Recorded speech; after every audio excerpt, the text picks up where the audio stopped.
El olor del perfume se sentía como una armadura y una traición al mismo tiempo. Eran las 6 de la mañana.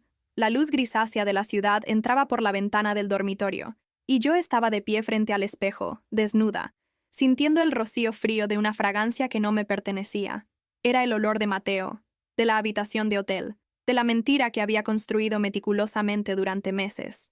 A mi lado, Rodrigo dormía profundamente, ajeno a todo, roncando suavemente como lo había hecho durante los últimos 9 años. En ese momento, mirándolo, sentí una oleada de poder mezclada con un asco profundo hacia mí misma. La mujer en el espejo era una extraña, una impostora que había traído el veneno al santuario de su propia casa, todo por la desesperada necesidad de sentirme viva de nuevo. Antes de que te cuente cómo un simple frasco de perfume casi destruye todo lo que había construido, déjame saber desde dónde estás escuchando esta historia. Me ayuda mucho saber hasta dónde viajan nuestras confesiones. Suscríbete si te gustan las historias que exploran las grietas de la vida real. Nuestra vida, la de Rodrigo y la mía, se había convertido en un ejercicio de logística impecable. Éramos un equipo eficiente en la administración del hogar, en la crianza de nuestro hijo, en el pago puntual de las facturas y en las compras del supermercado. Habíamos construido una fortaleza de estabilidad, pero habíamos olvidado dejar una puerta abierta para el deseo. El amor se había transformado en un cariño funcional, una complicidad silenciosa donde las miradas de admiración habían sido reemplazadas por listas de tareas pendientes. Rodrigo es ingeniero, un hombre pragmático, que demuestra su amor asegurándose de que el auto tenga gasolina y de que las finanzas estén en orden. Yo, en cambio, necesitaba palabras, necesitaba sentirme deseada no solo como madre o administradora, sino como mujer. Me convertí en la reina de un reino doméstico que yo misma había ayudado a perfeccionar, pero que ahora me asfixiaba. A los 36 años, como ilustradora freelance trabajando desde casa, mis días transcurrían entre los plazos de entrega y las rutinas infantiles. Me sentía competente, sí, pero invisible. Había una culpa persistente en desear más. Tenía un buen esposo, un hijo sano, un hogar estable. ¿Qué derecho tenía a sentirme vacía? Esta era la trampa, la confusión entre estabilidad y estancamiento. La gratitud por lo que tenía luchaba constantemente contra el resentimiento por lo que faltaba, y el resentimiento, silenciosamente, estaba ganando terreno. El silencio de Rodrigo no era malicioso, simplemente era su estado natural. Él habitaba el presente con una calma que a mí me resultaba ensordecedora. Yo medía mi valor a través de la percepción externa, y la ausencia de validación explícita por parte de él había erosionado mi autoestima hasta convertirla en polvo. No quería el fin de nuestro matrimonio, no conscientemente. Quería una sacudida, una interrupción en la monotonía predecible. Ansiaba la adrenalina de ser observada con intensidad, algo que me recordara que debajo de la madre eficiente y la esposa leal, todavía existía una mujer con pulso propio. Fue entonces cuando apareció Mateo. Era un cliente de otra ciudad. Nuestras interacciones comenzaron siendo profesionales, limitadas a correos electrónicos sobre un proyecto de ilustración. Sin embargo, su tono cambió gradualmente. Sus cumplidos eran directos, específicos sobre mi talento, mi voz, mi ingenio. Era un cortejo virtual insistente que alimentaba exactamente las partes de mí que se sentían desatendidas en casa. La distancia física hacía que todo pareciera seguro, un juego inofensivo, pero la validación es adictiva, y yo estaba famélica. Me sumergí en esa atención como quien toma un trago de agua después de días en el desierto, sin importarme si el agua estaba envenenada. El clímax de esta fantasía virtual fue un único encuentro físico. Mateo viajó a mi ciudad por negocios. La noche anterior a nuestro encuentro, me entregó un regalo, un perfume caro, importado, con una fragancia profunda y sensual, completamente diferente a los aromas cítricos y ligeros que yo solía usar. Era un perfume para otra versión de mí, una versión más audaz y peligrosa. El frasco pesado se convirtió instantáneamente en el símbolo tangible de mi transgresión, la prueba física de mi identidad secreta. Usarlo era cruzar una línea invisible, y yo estaba desesperada por cruzarla, por sentir el vértigo del otro lado.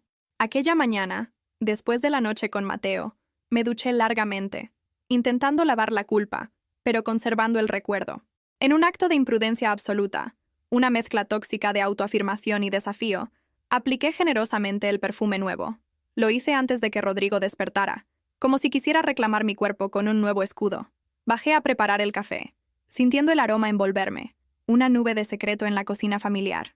El olor era tan potente que parecía llenar cada rincón de la casa, contaminando la normalidad de nuestra rutina matutina con la evidencia de mi engaño. Rodrigo bajó minutos después, todavía medio dormido, con el pelo revuelto.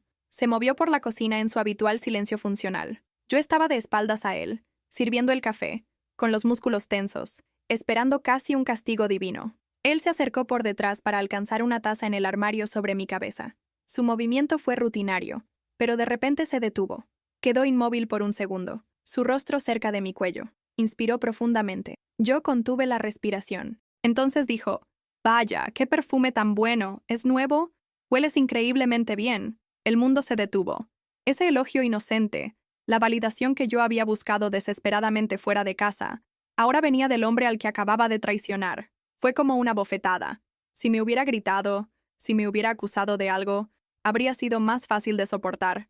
Pero su aprecio genuino, su momento de conexión espontánea, convirtió mi secreto en una farsa grotesca. Sentí una náusea física inmediata. La validación que obtuve de Mateo se sintió barata y artificial en comparación con el peso de esa simple frase de Rodrigo. Logré murmurar un sí tenso, sin voltearme. Mi garganta se cerró. Él tomó su taza y se sentó a la mesa, ajeno al cataclismo que acababa de provocar dentro de mí. Pasé el resto del día sintiéndome sucia. El perfume, que horas antes me había hecho sentir poderosa y deseada, ahora apestaba a culpa. Fui al baño varias veces para frotarme las muñecas con jabón, intentando disipar la fragancia, pero el olor se había impregnado en mi piel, en mi ropa, y cada vez que una ráfaga del aroma llegaba a mi nariz, sentía un escalofrío de repulsión. Los días siguientes fueron una tortura silenciosa. Mi tensión era palpable, un campo minado de irritabilidad y evasión. Rodrigo, percibiendo que su cumplido no había sido bien recibido, y notando mi agitación continua, pareció retroceder, confundido. Intentaba pequeños gestos de acercamiento, preguntándome si estaba estresada por el trabajo, pero yo respondía con monosílabos. La distancia que yo había lamentado tanto tiempo atrás, ahora la estaba provocando activamente para protegerme de ser descubierta. Me di cuenta de que había creado un laberinto emocional del cual no sabía cómo salir. La ironía de la situación me consumía. Había arriesgado mi estabilidad familiar por sentirme vista por un extraño, y en el proceso, había desvalorizado por completo el momento en que mi propio esposo sí me vio, sí notó un cambio en mí. Me di cuenta de que, en mi ceguera egoísta, había interpretado su pragmatismo como indiferencia durante años. Quizás él sí me veía, pero lo demostraba de formas que yo había decidido ignorar porque no encajaban en mi guión romántico idealizado. El colapso existencial fue inevitable. Me encerraba en el estudio de ilustración, no para trabajar, sino para llorar en silencio. Observaba a Rodrigo jugando con nuestro hijo en el salón, riendo con una inocencia que me partía el alma. Él era un buen hombre, un hombre leal y predecible. Y yo lo había manchado con un secreto innecesario, motivado por un capricho de vanidad. La culpa no era solo por el acto físico de la infidelidad, sino por la traición emocional a la estructura de nuestra vida compartida. La verdadera revelación ocurrió unos días después. Rodrigo estaba buscando unos documentos antiguos en el desorden de mi escritorio. Yo lo observaba desde la puerta, paralizada por el miedo. Lo vi sacar un pequeño cuaderno de bocetos que yo usaba para notas rápidas y lluvias de ideas. Hojeó las páginas traseras. Vi cómo su expresión cambiaba sutilmente. En esas últimas páginas, entre bocetos de logotipos, estaba el nombre del perfume anotado, junto con fechas y notas de conversaciones con M. No era mi caligrafía. Era un apunte rápido que había hecho para recordar la marca que Mateo me había mencionado antes de comprarla. Rodrigo no dijo nada.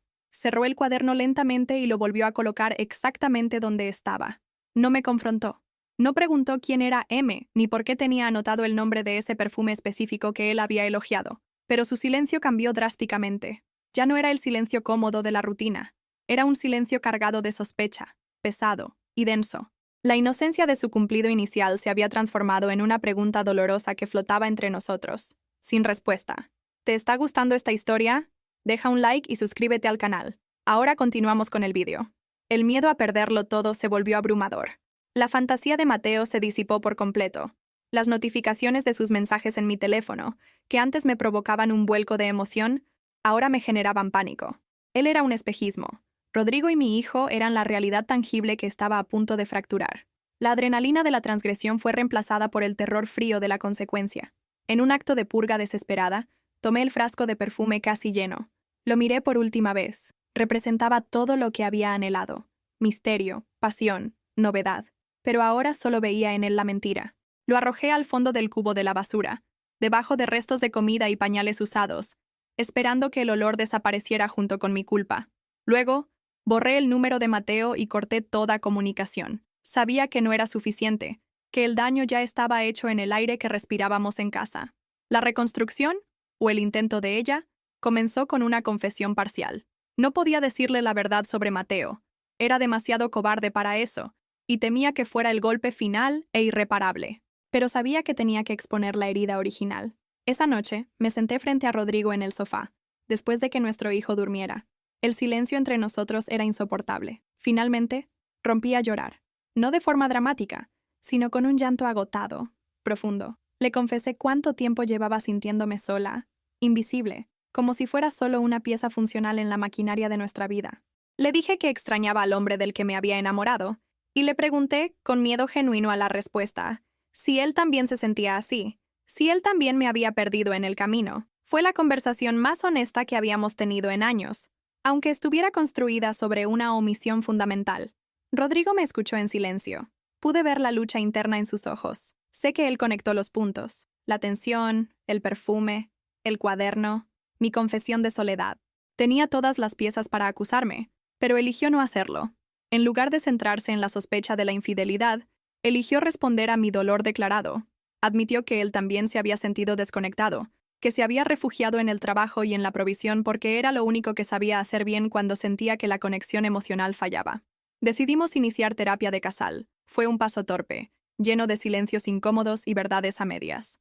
La relación estaba fracturada, no había duda. La confianza total se había evaporado, probablemente para siempre. Rodrigo nunca mencionó el cuaderno ni el perfume, y yo nunca mencioné a Mateo. Pero ambos sabíamos que algo se había roto, y que estábamos tratando de pegar los pedazos sin saber si encajarían igual. El perfume desapareció de la casa, pero su memoria olfativa persiste. A veces, un aroma similar en la calle me trae de vuelta a ese instante de náusea en la cocina. El matrimonio sobrevivió, pero con cicatrices visibles. Estamos aprendiendo a comunicarnos de nuevo, con la cautela de quien camina sobre vidrio roto. La ironía final es que la crisis provocada por mi búsqueda de validación externa nos obligó a buscar validación interna, algo que deberíamos haber hecho años atrás. Aprendí de la manera más dura que la búsqueda desesperada de sentirnos vivos puede llevarnos a destruir la vida que tenemos. Descubrí que el gesto más inocente de la persona que amamos, como un simple cumplido sobre un perfume, puede cargar el peso insoportable de la verdad que intentamos esconder. El amor no es solo la pasión inicial, es el trabajo agotador de reencontrarse en el silencio, incluso cuando ese silencio está manchado por la decepción. ¿Han hecho algún gesto de bondad o han tenido una conversación honesta que cambió el rumbo de una relación? Dejen un corazoncito si creen que la comunicación honesta, aunque dolorosa, es la única forma de sanar. Comenten. El amor requiere trabajo. Si ustedes también creen que las relaciones se construyen día a día, suscríbanse para más historias sobre la complejidad de las conexiones humanas.